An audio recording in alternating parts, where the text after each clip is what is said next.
Eestimaa, meie isade maa, siin Rakvere Maardu ja Kabalaga sa võrdled ja vaatad ning aru nüüd saad, et kusagil polegi kaunimat maad. Tere õhtust! Alustame täna kolmeosalist saatesarja pealkirjaga Fosforiit veeklaasis.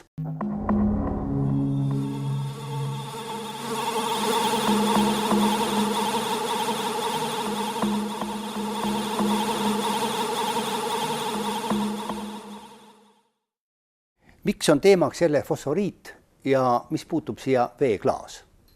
Fosforiit sellepärast, et oktoobris 2015 lükati Eesti järjekorras juba 3. fosforiidisõja keerisesse. Eesti inimesed peale seda, kui see nüüd oleks kõik välja kaevandatud ja maha müüdud praeguste hindadega, ei peaks võib-olla 100 jooksul enam tööle minema.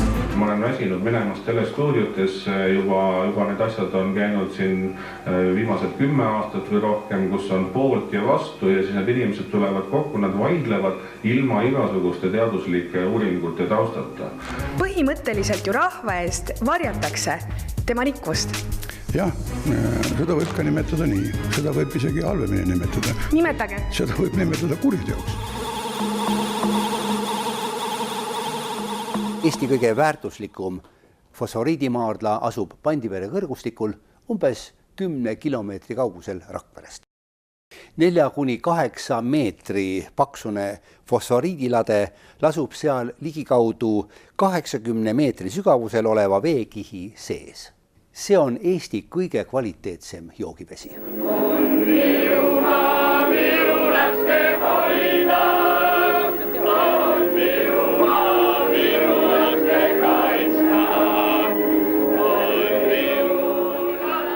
Sarja avasaate pühendame esimese fosforiidisõja ühele kõige olulisemale tulemusele, Pandivere riikliku veekaitseala moodustamisele. Selle moodustamise ja ootamatu likvideerimise asjaoludele ning taastamise vajadusele. Sarja teises saates teeme kindlaks, kas ikka vastab tõele möödunud aasta sügisel 3. fosforiidisõja algul välja käidud väide. Me ei tea Eesti fosforiitidest õieti midagi. Sarja Fosforiit veeklaasis 3. saates uurime, kas Eesti fosforiidimaardlates tuleks rajada uusi puurauke, kas meie fosforiite on võimalik ohutult kaevandada, kas neist tasub toota väetisi, kas Eesti fosforiiditööstus saaks olla kasumlik. Inimene on üle kätte läinud, hoolimatuks ja mõtlematuks, haavatud ja teotatud, üle kätte läinud, haavatud ja teotatud. Ma ei jaksa enam vilja kanda, ma tulen Leedus, kaasas leedulaste valu, oma metsade, jõgede, mere ja järvede pärast, kaasas nende viha. Tänast saadet sisse juhatades ütlesime, et esimese fosforiidisõja üheks eriti oluliseks tulemuseks oli Pandivere riikliku veekaitseala moodustamine detsembris 1988. Tegemist oli tähelepanuväärselt laiapõhjalise otsusega. Riikliku veekaitseala rajamist olid ette valmistanud Eesti Teaduste Akadeemia looduskaitsekomisjon, Eesti Veemajandusinspektsioon, Tervishoiuministeerium, Rakendusgeofüüsika instituudi Läänemere osakond, Rakvere ja Paide rajooni täitevkomiteed, Eesti NSV Ülemnõukogu looduskaitsekomisjon. Pandivere riikliku veekaitseala moodustati Eesti NSV Ülemnõukogu otsusega ja ministrite nõukogu määrusega detsembris 1988. Eesti Ülemnõukogu looduskaitsekomisjoni juhtinud Ülo Niisuke meenutab. Et kui siit kaob ära vesi nendelt allikatest, siis on Eesti jõed tühjad ja või on nad reostatud. Aga kõige tähtsam, et kaob ära vesi. Ja siit me ju naabrite juures näeme, mis tähendab kaevandamine. Sest see fosforiidi kiht asub peaaegu pinnal Kunda juures ja Laekveres on ta 120 meetri sügavusel. Aga Kabala, kuhu kaevandus planeeriti, on 5-60 meetri sügavusel ja selle kihipaksus Kabalas ja Assamallas on 5-6 meetri paksune. See tühjaks teha ja ei ole materjali, millega täita, siis seda vett ei ole.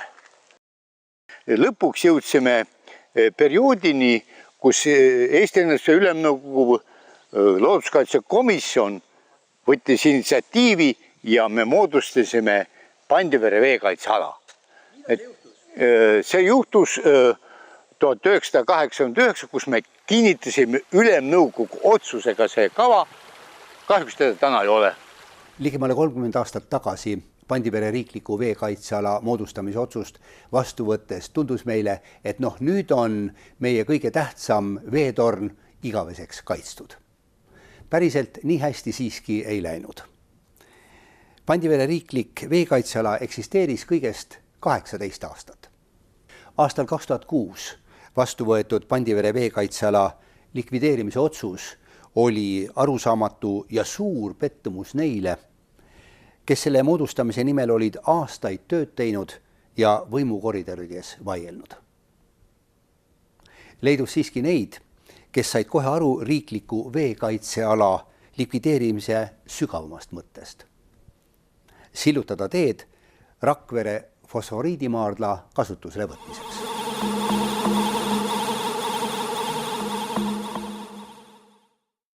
Nende ilusate põldude ja metsatukkade all lebab 100 miljoneid tonne fosforiiti.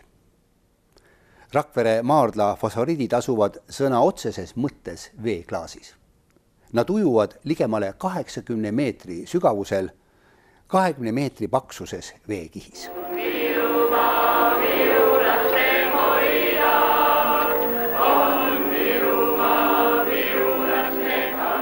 Kuidas me seda kõike nii täpselt teame? 1980. aastatel rajati Rakvere fosforiitide uurimiseks ligikaudu 5000 puurauku. Puursüdamike sisu uuriti hoolikalt laborites ja saadud andmete põhjal kirjutati hulgaliselt uurimistöid. Tollased uuringud pole oma väärtust kaotanud ka tänaseni. Miks tänased fosforiidikaevanduse entusiastid ei taha nendest uurimistöödest õieti mitte midagi teada? Ilmselt seetõttu, et ekraanil olevates teadustöödes on kirjas järeldused, mis ärimees Tiit Vähile, Riigikogu endisele liikmele Lembit Kaljuveele, minister Marko Pomerantsile, professor Alvar Soesoole, Tartu Ülikooli arendusprorektorile Erik Puurale ja mõnedele teistele lihtsalt ei sobi. Majanduslikust aspektist ei ole Eesti fosforiit maavara. Tuleme selle järelduse juurde tagasi meie sarja 3. saates. Tänast saadet aga jätkame Lääne-Virumaal Ragavere vallas asuva laviallika viimaste aastakümnete käekäiku jälgides.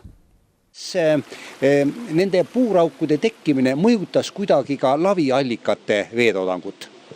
No mõjutas küll, ta mõjutas väga katastroofiliselt. Meie ümbruskonnas puuriti neid puurauke fosforiidi uurimiseks iga poole kilomeetri järgi. Nii et iga poole kilomeetri järgi malerava kujuselt olid puuraugud. Ja peale seda kadus ümbruskonna kaevudest vesi ära muidugi, aga meie allika vesi ka kadus ära. Kui muidu oli laviallika tootlikkus tol ajal keskmiselt 200 liitrit vett sekundis aasta ringse arvestuse alusel, siis ta langes sel perioodil või peale seda puurimist 60 liitrini sekundis ja see oli väga katastroofiline. Kas te seda ka mäletate, millal nagu see loodusliku vee vool laviallikates hakkas taastuma? Millal jälle niisugune normaalne olukord tekkis? Kui kaua niisuguse puuraukude tegemise mõju kestis? Aga ta pole taastunud veel siiamaani. Ega enam seda voolulka enam ei ole taastunud, mis oli enne puurauke.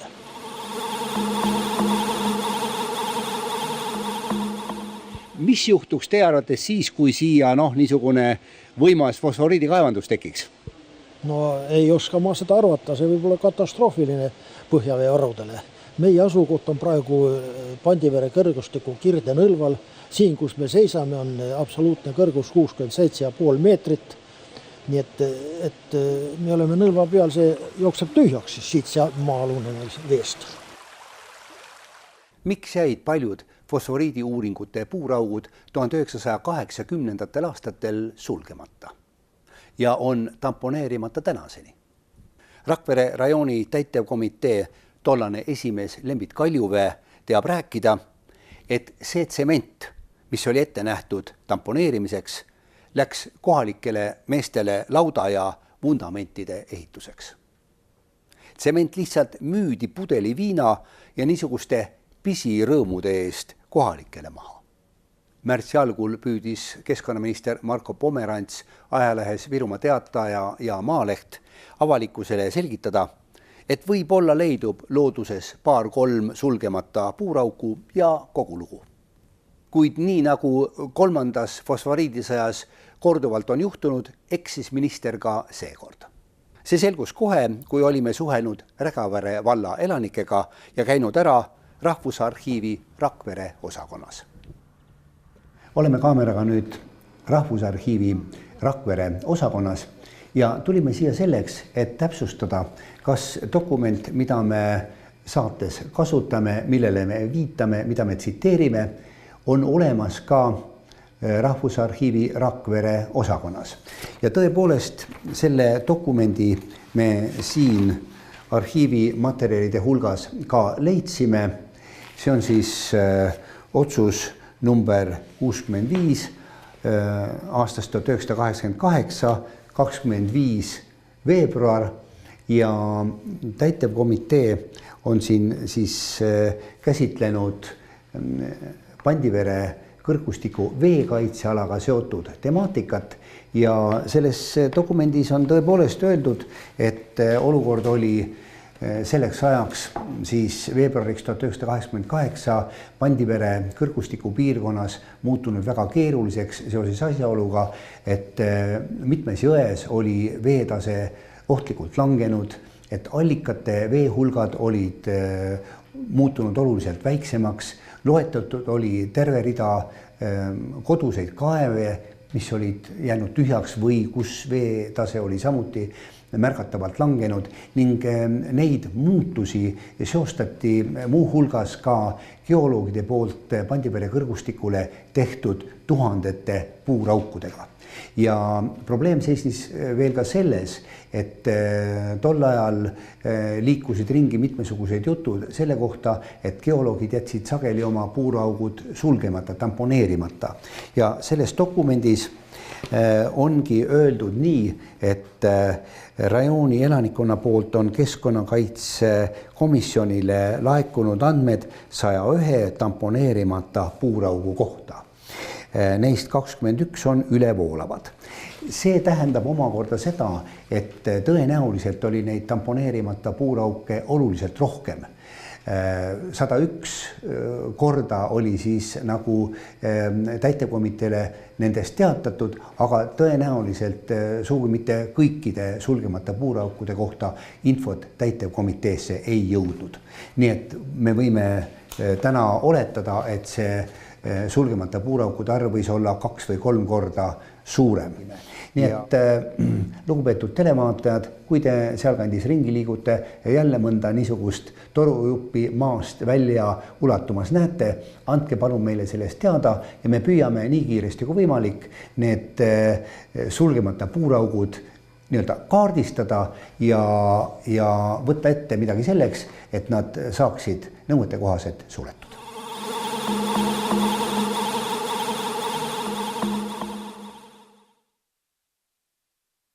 Me oleme nüüd Rägavere vallas Sirtsi soo lähistel asuvas metsas ja tulime siia sellepärast, et just täpselt selle koha peal on siin näha 3 fosforiidi uuringute aegset puurauku, mis on tänaseni korralikult sulgemata ja mingi kaan on siin peal, kuid seda on väga lihtne avada ja Lembit Talli, Rägavere abivallavanem, mis puuraukudega siin sinu arvates on tegemist?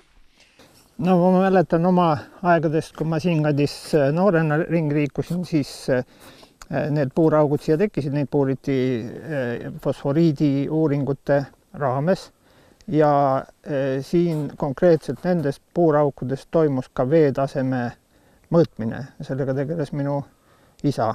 Tal oli siis mingi väike tööleping tehtud ilmselt geoloogia valitsusega ja ta pidi siis regulaarselt mõõtma seda veetaset ja sellest ka siis geoloogia valitsusele andmed esitama selle kohta. Ja need puuraugud võisid, ma täpselt ei oska öelda, aga need võisid siia tekkida kuskil siis ilmselt 70. aastate lõpul või 80. aastate esimesel poolel, sest isa suri mul 83. aastal ja siis ta veel tegeles enne surma vahetult selle mõõtmisega, nii et need augud olid siin kindlasti, ütleme, 5-6 aastat võib-olla ennem seda tekkinud. No kui me läheme siin selle puuraugu juurde, siis vaadake, väga lihtne on see lahti teha, nii-öelda avada see toru meile ja kui me võtame siit pisut lund, teeme väikse lumepalli ja laseme siin seda natuke kukkuda, siis me kuuleme sulpsti, mis tähendab seda, et see lumepallike kukkus põhjavette. Ja ma olen korduvalt öelnud, et me ei taha siin vaime välja kutsuda, aga selge on see, et niisugune olukord ei ole õige ja Lembit Talli, kuidas peaks tegelikult olema nii põhimõtteliselt selline puurauk suletud, et ütleme, loodusele mingit kahju ei saaks teha ja et meie põhjavett miski asi ei ohustaks? No kuna ma olen varasemalt tööalaselt kokku puutunud ka puurkaevude tamponeerimise teemaga, siis mul on meeles, et see puurauk peaks olema pealt nii kinni kaetud, et ta ei saa õhuapnikku. Ja ta peaks olema nii sügavalt kinni kaetud, et ta ei segaks põllumajandus või mis iganes maapinnal tehtavate töödega. See tähendab kuskil tõenäoliselt vähemalt pool meetrit maapinnast sügavamana või madalamana. Nii et niisugune torujupp maapinnast kõrgemal ei ole õige olukord? Ei, see ei ole kindlasti õige olukord, sellepärast et ma tean siin ühte piirkonda, kus metsamasinatele muutus see ohtlikuks, siis nad värvisid nad punaseks, et oleks kõigile kaugelt näha. Ükskõik mis asi, igal juhul on see sellisel kujul ei ole ta nii-öelda rahuldavalt siis talletatud või säilitatud. Ja, nii et see tamponeerimine tähendaks siis seda, et torujupp lõigatakse lühemaks ja siia sisse valatakse betoonisegu. No mis iganes segu, mis ta garanteerib, et siit ei läheks sisse õhuapniku, sellepärast et kui siit pääseb apnik sisse, siis võib ka see manteltoru korrodeeruda, tekib rooste sade ja see ei ole ka põhjaveele ilmselt hea. Ja võivad omavahel ka erinevad põhjavee tasemed ühineda. Just. Aga me näeme siin toru küljes numbrit 5129, siin on number 5130. Kas see tõenäoliselt tähendab siis puuraugu järjekorra numbrit? Ilmselt küll. Nii et siin on tõenäoliselt väga selge tõendusmaterjal, kui palju puurauke siin kandis tehti, et see on siis puurauk number 5129, seal operaatori selja taga on kohe puurauk 5130 ja siin on veel kolmas puurauk ja siia kaane peale on kirjutatud 5131. See kaan on küll kinni, kuid on vaja väga lihtsat mutrivõtit, et siin natukene keerata ja selle kaane saab ka avada. Nii et näete, kõik on siin lahti ja logiseb, nii et olukord, mida me teile oleme praegu demonstreerinud, on just täpselt see, mille likvideerimisega peaks Keskkonnaministeerium ja ma ei tea, kes siis veel, missugune asutus meil tegelema. Ja ma tahaks väga loota, et seda kõike võetakse tõsiselt, sest meil on olemas dokumendid, mis viitavad sellele, et taolisi sulgemata puurauke on vähemalt 101 ja tänaste andmete põhjal võime juba öelda, et oluliselt rohkem kui 100. Maapinnast välja ulatuvate täpsete koordinaatidega varustatud torude hulk suureneb pidevalt. Täna hakkab nende arv lähenema juba 30-le. Kuidas me peaksime nüüd 30 aastat hiljem Pandivere kõrgustikul olevatesse ja seni veel ikka sulgemata puuraukudesse suhtuma? Küsisime seda Sõmeru vallavanemalt Peep Vassiljevilt. Et vähemalt nüüd võtaks selle töö käsile, teeks selle uuringu ära. Loodan, et ikkagi Keskkonnaministeerium teeb omavalitsustele pöördumise, et valla lehtedes avaldada siis teade, et kui inimesed oma maadel või naaberkinnistutel või metsas lihtsalt avastavad mõne tamponeerimata puuraugu, et see siis teatud meiliaadressil või telefonil oleks võimalik edastada Keskkonnaministeeriumile, kes peaks siis selle registri avama ja hakkama siis neid registreerima, neid tamponeerimata puurauke ja kindlasti tuleb siis leida vahendid ja töö teostaja, kes need puuraugud siis vähemalt 30 aastat hiljem siis tamponeeriks, sest me ei tea kunagi, mis selle puuraugu kaudu on võimalik meie põhjavette siis toimetada ja eriti praegu, kus terve maailm on ärevil erinevate võimalike stsenaariumite korral, siis ei taha küll väga kurikaeltele seda mõtet sisse süstida, aga teoreetiliselt on see täiesti võimalik ja seetõttu oleks vaja võimalikult kiiresti see töö ära teha ja ükskord öelda, et meie kõik puuraugud on tamponeeritud ja alles siis võiks rääkida mingi täiendavatest puuraukude tegemisest, kui selgub, et on vaja täiendavalt veel natuke meie maapõue uurida. Kolmapäeval 30. märtsil kohtus keskkonnaminister Marko Pomerants Lääne-Virumaa maavalitsuse saalis kohalike arvamusliidrite ja ajakirjanikega. Kõne alla tuli ka sulgemata puuraukude ja Pandivere riikliku veekaitseala teema. Muusik ja Vabaerakonna liige Emil Rutiku ei olnud rahul sellega, et ministri 3. fosforiidisõja aegseid esinemisi iseloomustab pahatihti pealiskaudsus ja eksitava info levitamine. Ma loen nagu lehes, et sa ütled ühele mehele lehe kaudu, et no kus need on sul seal, ise ei tea mitte midagi, pole kuskil näha. Ja siis sa tuled koosolekule, et avalik info, see kõik on olemas. Miks sa käitud niimoodi? Ma käitun Emil täiesti adekvaatselt. Ei ole see adekvaatne, see ei ole ilus. Kui päriselt on olemas inimesed, kes on seda uurinud ja see info on nende käes olemas, siis lehe kaudu ei ole ilus öelda neile. Vaatame nüüd hästi rahulikult otsa, kus see millistest väidetest see algas ja ma veel kord ütlen, vaatame rahulikult jõuluks, kuhu me jõudsime ja töö kriteerium praktika ei ole vaja üldse elutada. Me võime tuua ministeeriumise dokumendid, selle sama täitekomitee otsuse, kui teil seda ei ole. Vaadake neid pabereid, Lembit Kaljuvee teab väga palju nendest asjadest ja tema pidi andma aru 3. kvartalis, kuidas on need tööd teostatud, mida täitekomitee otsustas. Kuulge, nüüd on küll niimoodi, et Lembit saab sõna ja liigume edasi. Minister Pomerantsi arvates sai omal ajal tehtud õige otsus, kui Pandivere riiklik veekaitseala likvideeriti ja selle asemele nitraaditundlik ala vormistati. Sõmeru vallavanem Peep Vassiljev teatas, et teda ministri selgitused seoses Pandivere riikliku veekaitseala likvideerimisega ei rahulda. Tal on kunagise kaitseala tähtsuse ja selle taastamise vajaduse kohta kujunenud selge ja kindel seisukoht. Pandivere riiklik veekaitseala likvideeriti aastal 2006. Õigemini moodustati üks uus niisugune Pandivere veesüsteeme kaitsev nähtus ja Peep, oskad sa öelda, miks niisugune muudatus tehti ja kas see kõik on olnud õige või me peaksime täna mõtlema sellele, et võib-olla tuleks Pandivere riiklik veekaitseala taastada? Missugune muudatus siis leidis aset aastal 2006?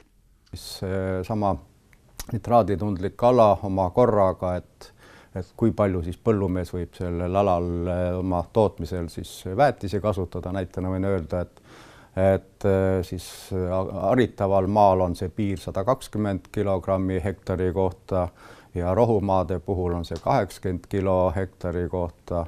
Reguleerib ta ära, kui palju saab siis loomi pidada üks loomühik hektari haritava põllumaa kohta ja kolmas piirang on siis puhastitest jääva jääkmuda kasutamine põllumajandus, mida sellel alal kindlasti teha ei tohi. Et need on sellised konkreetsed väga karmid piirangud põllumeestele ja kahjuks nitraaditundlik kala muid selliseid tõsiseid regulatsioone ei oma ja kui me räägime siis tulevikus Pandivere aladel siin võimalikust fosforiidi kaevandamisest või muudest tegevustest, ka siis, kui me räägime kohalike maavarade kasutamisest, on ta kruusa või liiva näol, et see peaks olema ikkagi siis juba täpsemalt reguleeritud, nagu ta oli selle samas Pandivere veekaitseala regulatsioonis ja seetõttu mina olen küll seda meelt, et olen ka eelnevalt sel teemal rääkinud ka nende inimestega, kes 88. eelnevatel aegadel tegeles just selle sama Pandivere veekaitseala eeltööga ja nemad on sama meelt, et kindlasti tuleks taastada Pandivere riiklik veekaitseala, võib-olla tuleks üle vaadata need tingimused, need eeskirjad, mis tol ajal olid, elu läheb edasi, aga igal juhul oleks see mõistlik taastada ja tõsisemalt mõelda, kuidas me siis seda oma Eestimaa veetorni või meie põhjavee tekitajat kaitsta ja säästa. Arutelud Pandivere riikliku veekaitseala taastamise üle käivad juba mõnda aega ka Vabaerakonna Lääne-Virumaa sektsioonis. Saame näha, kuhu lähikuudel välja jõutakse. Loodetavasti saame juba lähitulevikus näha ka seda, mida vastab Keskkonnaministeerium Lääne-Viru Rägavere vallavanema kirjale seoses lahtiste puuraukudega. Vastamise tähtaeg on täpselt täna, 9. aprillil. Loodetavasti saame ministeeriumi vastuse ette lugeda juba järgmises saates 2 nädala pärast. Ja kui satute looduses ringi liikudes mõnele sulgemata puuraugule, siis palun andke sellest teada meiliaadressidel, mis on kohe teie ees ekraanil. Meie isade maa, siin Rakvere Maardu ja Kabalaga sa võrdled ja vaatad ning aru nüüd saad, et kusagil polegi kaunimat maad. Järgmises saates püüame teha kindlaks, kas ikka vastab tõele möödunud aasta sügisel 3. fosforiidisõja algul ja korduvalt ka hiljem välja käidud väide. Me ei tea Eesti fosforiitidest õieti midagi.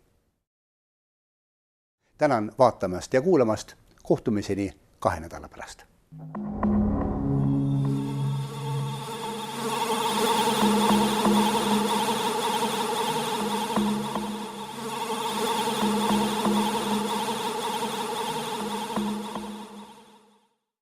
See juhtus 1989, kus me kinnitasime ülemnõukogu otsusega see kava. Kahjuks teda täna ei ole. Ligemale 30 aastat tagasi Pandivere riikliku veekaitseala moodustamise otsust vastu võttes tundus meile, et nüüd on meie kõige tähtsam veetorn igaveseks kaitstud. Päriselt nii hästi siiski ei läinud. Pandivere riiklik veekaitseala eksisteeris kõigest 18 aastat. Aastal 2006 vastu võetud Pandivere veekaitseala likvideerimise otsus oli arusaamatu ja suur pettumus neile, kes selle moodustamise nimel olid aastaid tööd teinud ja võimukoridorides vaielnud. Leidus siiski neid, kes said kohe aru riikliku veekaitseala likvideerimise sügavamast mõttest. Sillutada teed Rakvere fosforiidimaardla kasutusele võtmiseks.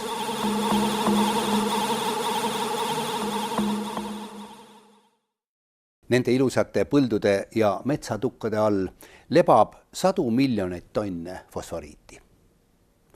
Rakvere maardla fosforiidid asuvad sõna otseses mõttes veeklaasis. Nad ujuvad ligemale 80 meetri sügavusel, 20 meetri paksuses veekihis.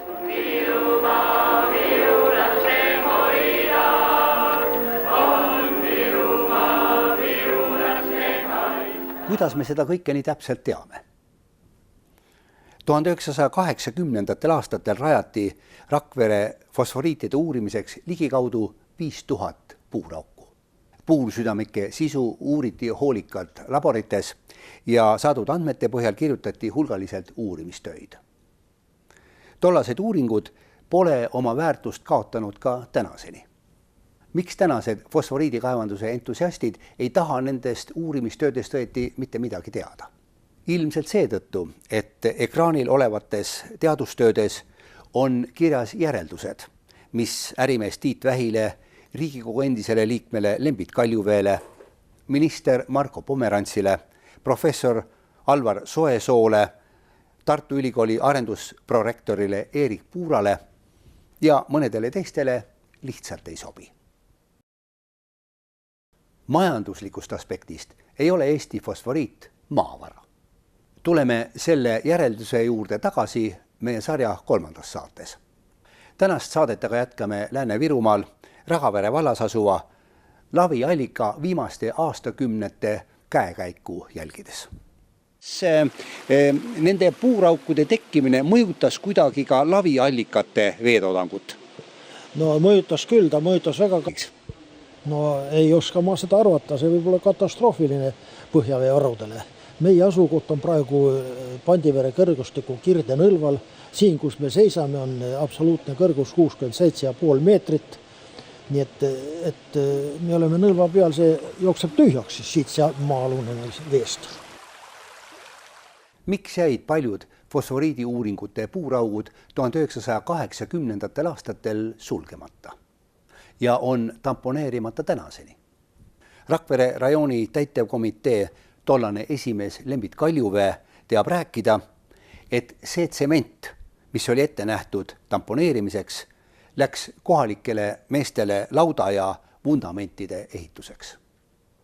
Tsement lihtsalt müüdi pudeli viina ja niisuguste pisirõõmude eest kohalikele maha. Märtsi algul püüdis keskkonnaminister Marko Pomerants ajalehes Virumaa Teataja ja Maaleht avalikkusele selgitada, et võib-olla leidub looduses 2-3 sulgemata puurauku ja kogu lugu. Kuid nii nagu 3. fosforiidisõjas korduvalt on juhtunud, eksis minister ka seekord. See selgus kohe, kui olime suhelnud Ragavere valla elanikega ja käinud ära Rahvusarhiivi Rakvere osakonnas. Oleme kaameraga nüüd Rahvusarhiivi Rakvere osakonnas ja tulime siia selleks, et täpsustada, kas dokument, mida me saates kasutame, millele me viitame, mida me tsiteerime, on olemas ka Rahvusarhiivi Rakvere osakonnas. Ja tõepoolest selle dokumendi me siin arhiivi materjalide hulgas ka leidsime. See on siis otsus number 65 aastast 1988, 25 veebruar ja täitevkomitee on siin siis käsitlenud Pandivere kõrgustiku veekaitsealaga seotud temaatikat ja selles dokumendis on tõepoolest öeldud, et olukord oli selleks ajaks siis veebruariks 1988 Pandivere kõrgustiku piirkonnas muutunud väga keeruliseks seoses asjaoluga, et mitmes jões oli veetase ohtlikult langenud, et allikate veehulgad olid muutunud oluliselt väiksemaks, loetletud oli terve rida koduseid kaeve, mis olid jäänud tühjaks või kus veetase oli samuti märgatavalt langenud ning neid muutusi seostati muu hulgas ka geoloogide poolt Pandivere kõrgustikule tehtud tuhandete puuraukudega.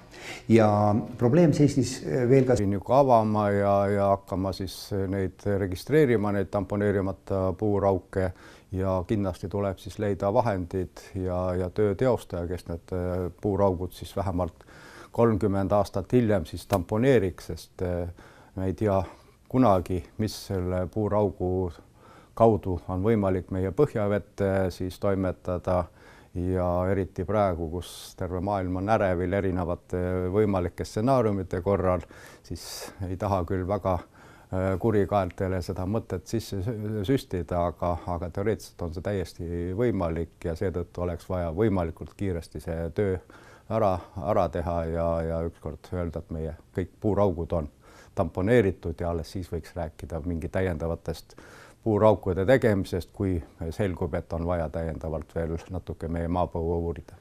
Kolmapäeval 30. märtsil kohtus keskkonnaminister Marko Pomerants Lääne-Virumaa maavalitsuse saalis kohalike arvamusliidrite ja ajakirjanikega. Kõne alla tuli ka sulgemata puuraukude ja Pandivere riikliku veekaitseala teema. Muusik ja Vabaerakonna liige Emil Rutiku ei olnud rahul sellega, et ministri 3.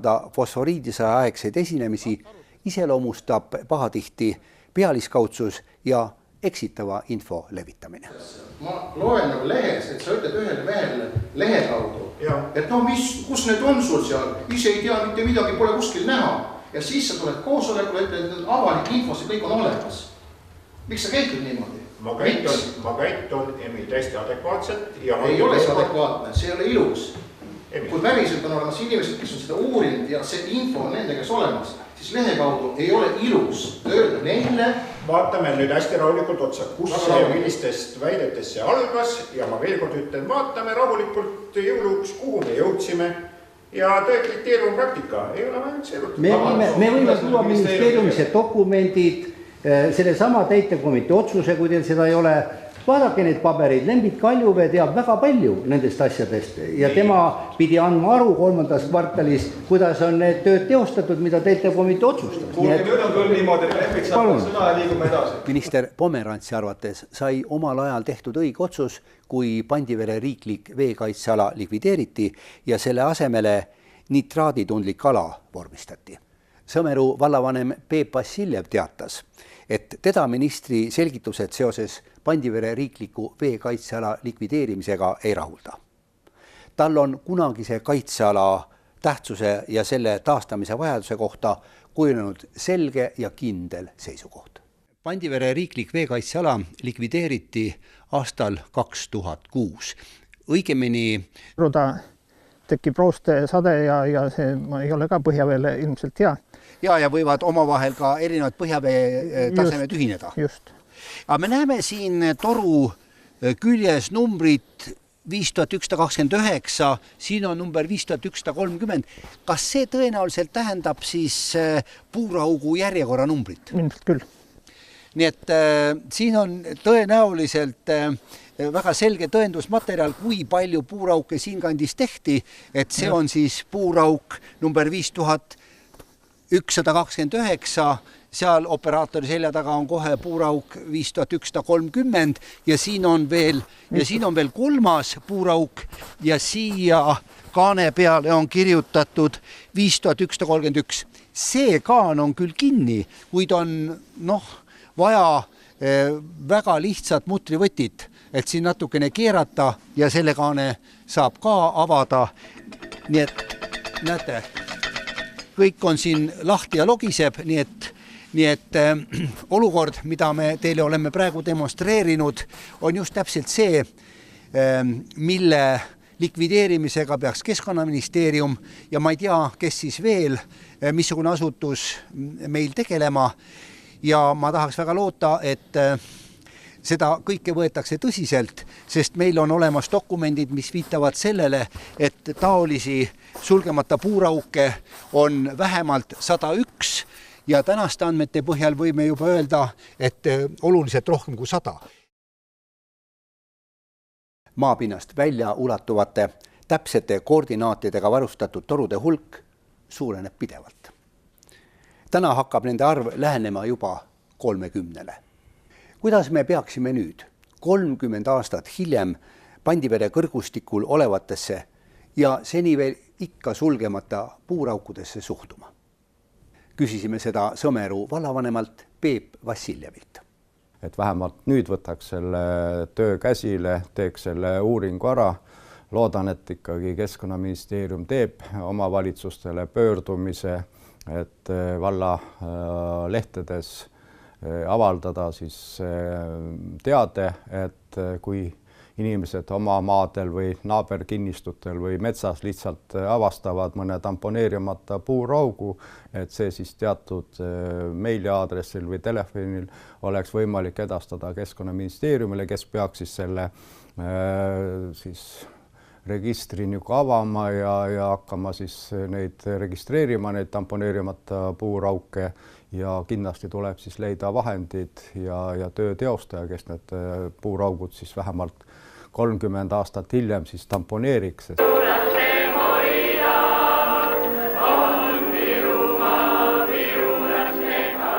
Kuidas me seda kõike nii täpselt teame?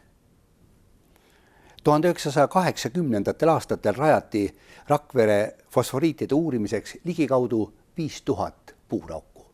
Puursüdamike sisu uuriti hoolikalt laborites ja saadud andmete põhjal kirjutati hulgaliselt uurimistöid. Tollased uuringud pole oma väärtust kaotanud ka tänaseni. Miks tänased fosforiidikaevanduse entusiastid ei taha nendest uurimistöödest õieti mitte midagi teada? Ilmselt seetõttu, et ekraanil olevates teadustöödes on kirjas järeldused, mis ärimees Tiit Vähile, Riigikogu endisele liikmele Lembit Kaljuveele, minister Marko Pomerantsile, professor Alvar Soesoole, Tartu Ülikooli arendusprorektorile Erik Puurale ja mõnedele teistele lihtsalt ei sobi. Majanduslikust aspektist ei ole Eesti fosforiit maavara. Tuleme selle järelduse juurde tagasi meie sarja 3. saates. Tänast saadet aga jätkame Lääne-Virumaal Ragavere vallas asuva Lavi allika viimaste aastakümnete käekäiku jälgides. Nende puuraukude tekkimine mõjutas kuidagi ka Lavi allikate veetoodangut? No mõjutas küll, ta mõjutas väga katastroofiliselt. Meie ümbruskonnas puuriti neid puurauke fosforiidi uurimiseks iga poole kilomeetri järgi. Nii et iga poole kilomeetri järgi malerava kujuselt olid puuraugud. Ja peale seda kadus ümbruskonna kaevudest vesi ära muidugi, aga meie allika vesi ka kadus ära.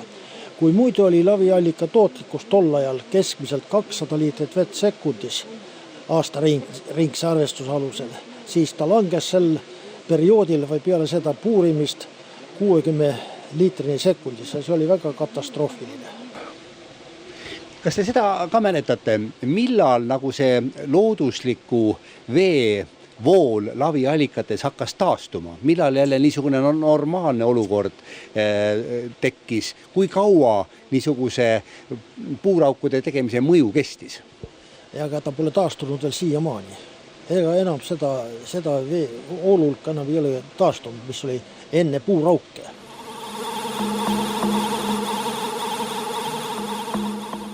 Mis juhtuks teie arvates siis, kui siia niisugune võimas fosforiidikaevandus tekiks?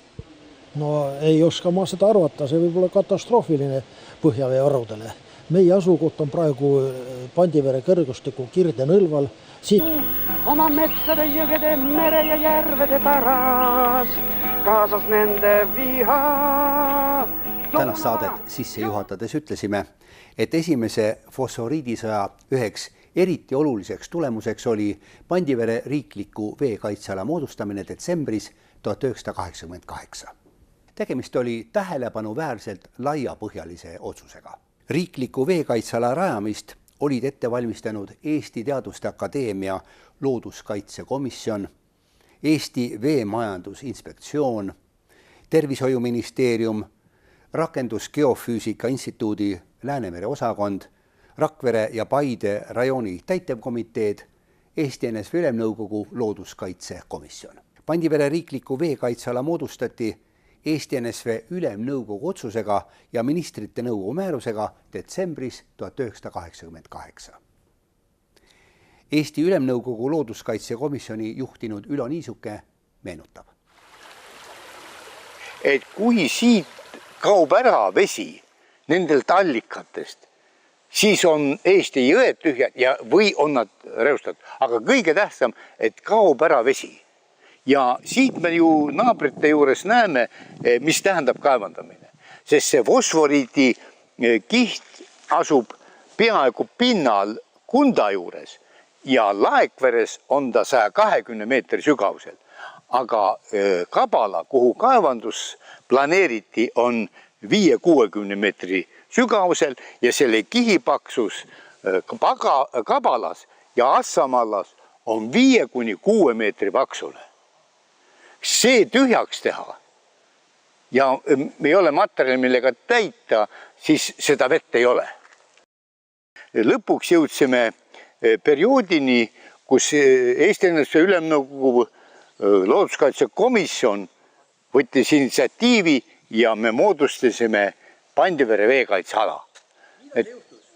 See juhtus 1989, kus me kinnitasime Ülemnõukogu otsusega see kava. Kahjuks teda täna ei ole.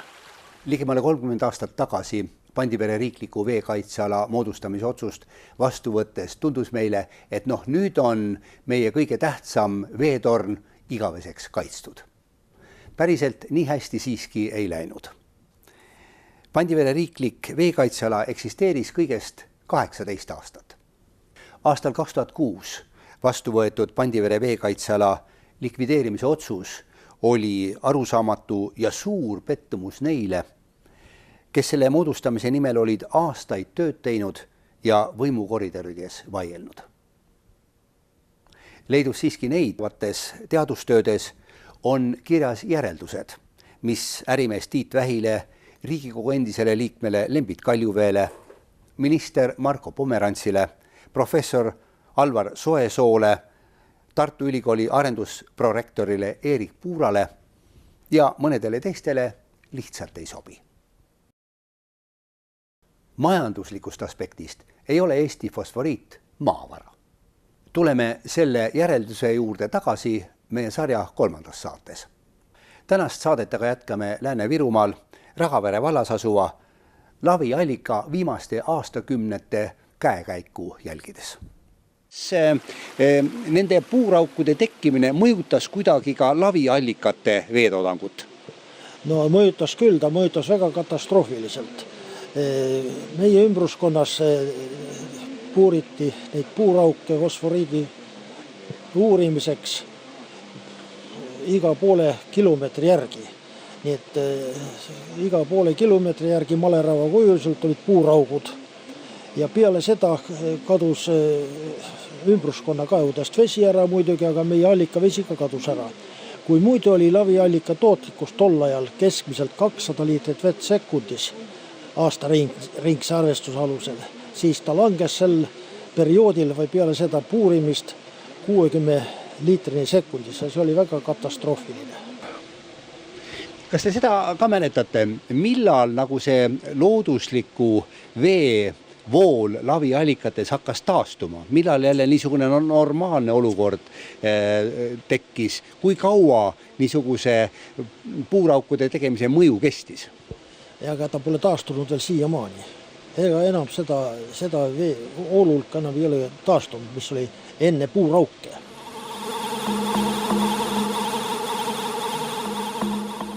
Mis juhtuks teie arvates siis, kui siia niisugune võimas fosforiidikaevandus tekiks? No ei oska ma seda arvata, see võib olla katastroofiline põhjaveevarudele. Meie asukoht on praegu Pandivere kõrgustiku Kirde-Nõlval. Siin, kus me seisame, on absoluutne kõrgus 67,5 meetrit. Nii et me oleme Nõlva peal, see jookseb tühjaks siit maa-alune veest. Miks jäid paljud fosforiidi uuringute puuraugud 1980. aastatel sulgemata ja on tamponeerimata tänaseni? Rakvere rajooni täitevkomitee tollane esimees Lembit Kaljuvee teab rääkida, et see tsement, mis oli ette nähtud tamponeerimiseks, läks kohalikele meestele lauda ja vundamentide ehituseks. Tsement lihtsalt müüdi pudeli viina ja